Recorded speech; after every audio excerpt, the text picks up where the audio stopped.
시장님. 의원님, 아까 사회복지직이 뭐 숫자가 적다. 자, 누구 책임이겠습니까? 제가 보기에는요, 달랑 34명 가지고 지금 서울시 말씀하신 사회복지를 책임지라고 하시는 시장님 책임이 제일 큽니다. 물론 저희들 책임도 있습니다. 아까 자, 저는 이런 문제를 해소해 달라는 겁니다, 시장님. 지금 시장님은 하루에요, 서울에 배 타고 못 들어오는 중국 부자가 더 걱정될지 모르겠지만요, 저희들은요, 그런 식으로 당황하는 비교하지 청소년들이 마십시오. 더 걱정이 돼요. 아플 때 제때 치료받지 못하는 아이들이 더 걱정이 됩니다.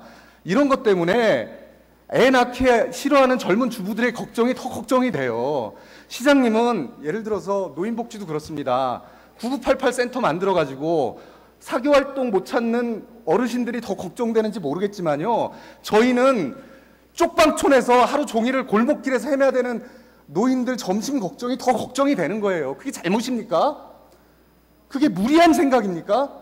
그게 우리 사회에서 뽑아내야 될 암초 생각입니까? 답변 시간을 좀 주시죠. 답변하십시오. 예. 어느 사회나 재원을 적절히 배분을 해야 됩니다.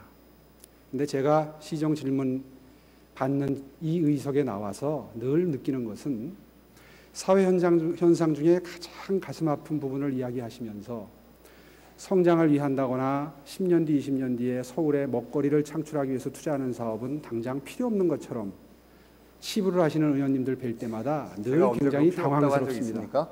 지금 항상 그렇게 비교를 하시거든요. 중국에서 들어오는 부자 관광객이 더 걱정이 되느냐, 쪽방촌의 노인이 더 걱정이 되느냐. 알겠습니다. 정치 공세하지 마십시오. 시장님, 제발 부탁드립니다. 모두에 그래서 말씀드리지 않았습니까? 지속적인 성장을 위해서는, 지속적인 복지를 위해서는 지속적인 성장이 담보돼야 합니다. 이 자리에서 제가 시정 질문에 1년째 지금 여러 차례 임하면서 서울의 먹거리를 어떻게 창출할 것이냐에 대한 고민을 저한테 묻는 시정 질문은 거의 받아보질 못했습니다. 왜 그런지 아세요? 저도 나눠드리면 인기 올라간다는 거 압니다. 저도 정치인입니다. 왜 그런지 아시냐고요? 왜 그런 질문이 안 나가는지 아세요? 시장님과 말씀을 나누다 보면요, 벽이 느껴져서 그래요. 이런 겁니다. 시장님, 복지는 말이죠, 매년 3%씩 복지 예산이 늘어나는데 더 늘려야 된다고, 어느 선까지 더 늘려야 된다고 생각하십니까? 제가 말씀드렸잖아요. 달러빚을 내서라도 해야 될 시기예요. 빚을 내서 하자고요? 자, 시장님, 이런 겁니다. 어느 집안이나 돈 버는 사람 따로 있고 쓰는 사람 따로 있습니다. 너무 생생내지 마십시오. 복지는 말이죠, 이런 겁니다. 어린이 여러분도 잘 들어주십시오. 복지는 저작권이 없는 정책입니다. 복지는요, 저희 민주당의 것도 아니에요. 그렇다고 진보 세력의 것도 아닙니다. 세계에서 처음 사회보장제도를 만든 사람은요, 독일의 원조보수 비스마르크 수상이에요. 유럽에서 처음으로 실업수당 제도를 만든 사람은요, 영국의 거물보수 처칠 수상입니다. 대한민국에서 처음으로 건강보험제도를 만든 사람은요, 우리나라의 독재보수 박정희 대통령입니다. 우리 시장님은요, 항상 재원을 얘기하십니다. 성장부터 얘기하십니다. 자, 비스마르크 시대의 독일이요, 무슨 돈이 있었다고 사회보장을 했겠습니까? 당시 서유럽 최고의 후진국이었습니다. 2차 대전에 참화를 겪은 영국이 무슨 돈이 있어서 국민에게 실업수당을 나눠줬겠습니까? 새마을 운동하던 박정희 독재자가 무슨 돈이 있어서 부자나 서민이나 똑같이 혜택을 받는 건강보험제도를 만들었겠습니까? 자, 돈은 없어도, 나라가 찢어지게 가난했어도 서민에 대한 애정이 있는 지도자는요, 국민에 대한 책임감이 있는 지도자는요, 보편적 복지를 하는 겁니다. 그렇게 해서 내수시장을 만드는 거예요. 그 내수시장을 바탕으로 선진국을 만든 겁니다. 독일은요, 1인당 GNP 3,000불 시대에 복지국가를 설계했고 1인당 GNP 10,000불 시대에 복지국가를 완성했습니다. 그때 만든 내수시장으로 세계 최고의 경제 선진국을 만든 것입니다. 아르헨티나는요, 당시 세계 4대 선진국이었어요. 경제의 4대 선진국이었습니다. 그 나라는 복지를 외면했어요. 그래서 내수시장이 파괴됐습니다.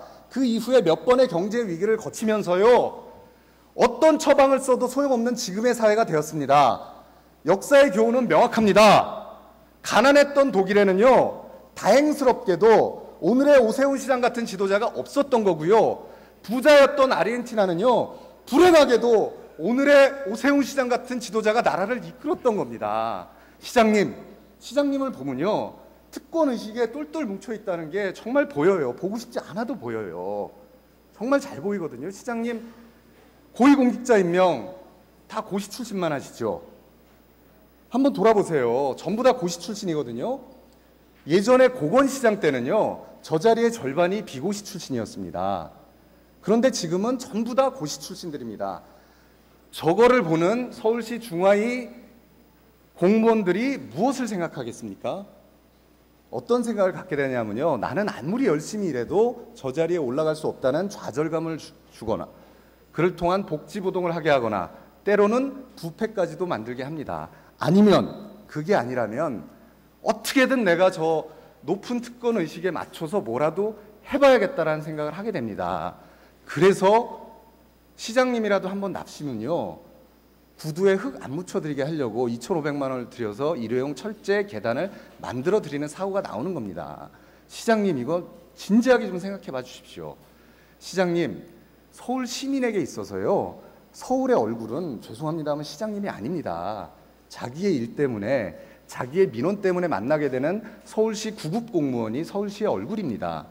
그 구급 공무원에게 가장 나쁜 시장은요, 자기가 아무리 민원인을 잘 상대하고 열심히 일해도 고위직에 올라갈 수 없다는 그런 좌절감을 주는 시장이 가장 나쁜 시장입니다. 시민에게 있어서 가장 나쁜 시장은요, 자기의 일을 처리해 주어야 될 그 구급 공무원이 아무리 열심히 일해도 안 된다는 그런 좌절감을 주는 시장님이 가장 나쁜 시장님이에요. 시장님, 혹시 UPS라는 회사 아십니까? UPS라는 회사 얘기를 좀 더 앞서서 드릴게요. 아까 독일이나 UPS라는 아르헨티나 얘기를 하기 회사는요, 전에 그리스 얘기도 좀 하시죠. UPS라는 회사는요, 망해가는 나라를 보면서도 확고한 그런 인사 겁니까? 원칙이 있습니다. 뭐냐면요, 말단에서 트럭을 몰면서 고객을 직접 만나는 일을 10년 동안 해보지 않은 사람은 그 회사의 임원이 될 수 없습니다. 실제 UPS의 직전 회장님은요, 트럭을 20년간 몰았던 회장님이라는 거예요. 그런 힘으로 세계 최고의 물류 유통회사를 만드는 겁니다. 시장님, 정말 제발 좀 부탁드립니다. 어렵고 힘든 처지에 있는 사람들부터 좀 생각해 주십시오. 어렵고 힘든 분들을 위해 일하는 중하위 공직자들부터 좀 생각해 주십시오. 그분들에게 나는 아무리 열심히 일해도 저 자리에 올라갈 수 없다는 그런 좌절감을 안기는 시장님이 되지 말아 주십시오. 정말 부탁드립니다.